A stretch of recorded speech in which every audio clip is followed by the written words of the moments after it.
On the first day of class, the new teacher told his students to tear up their textbooks. Everyone stared in disbelief, thinking he must be joking. But the next second, he pulled out a trash can and instructed them to toss all the torn pages inside. Soon, one brave student went ahead and did it, and seeing this, the others followed suit. The classroom filled with the sound of ripping paper.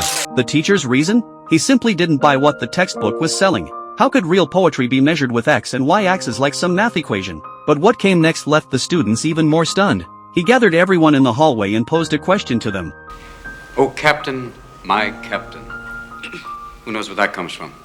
When no one could answer, he said, "From now on, don't call me teacher, call me captain." The bizarre request made everyone burst out laughing. Yet without realizing it, they'd already become fascinated by this poem they'd never heard before. Back in the classroom, the teacher had them huddled close. He told them earnestly, "We don't read and write poetry because it's cute. We read and write poetry because we are members of the human race, and the human race is filled with passion. So while you're chasing grades, you also need to learn to think for yourselves. Yes, becoming doctors, lawyers, business people, these are all noble pursuits that sustain us. But poetry, beauty, romance, love, these are what we stay alive for."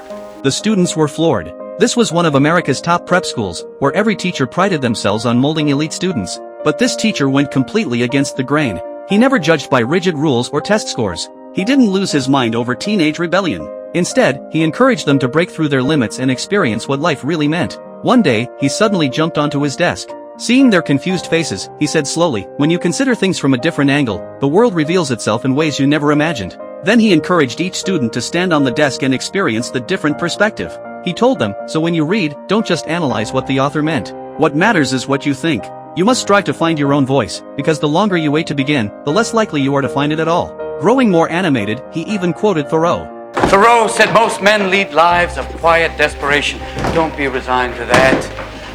Break out. But his unconventional teaching methods went much further. When covering Shakespeare's dense yet profound works, he'd act them out dramatically. For the first time, students laughed at the witty dialogue and lost themselves in poetry's magnificent world. In those moments, their minds were free, their souls were free. When teaching Whitman's poetry, he'd take them to the football field. With stirring music playing, they'd kick soccer balls while shouting out "Song of Myself." Because athletic passion comes closest to life's essence, that's how you capture the poem's wild, rushing power. These radical teaching methods shattered the students' preconceptions. Curious about who this teacher really was, they dug up his records in the library.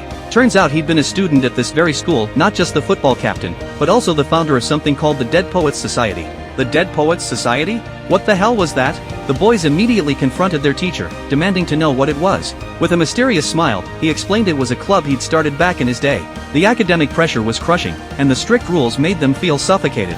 To release that pressure, he'd gathered a group of like-minded romantics. They'd meet irregularly in an ancient cave, taking turns reading poetry aloud.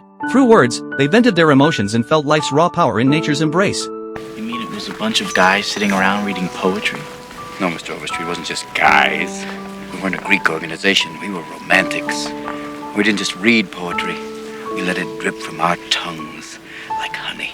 After sharing this, the teacher told them to burn his photo and forget the whole thing. If you want to know what happens next, follow me, I'll be updating with the next part soon.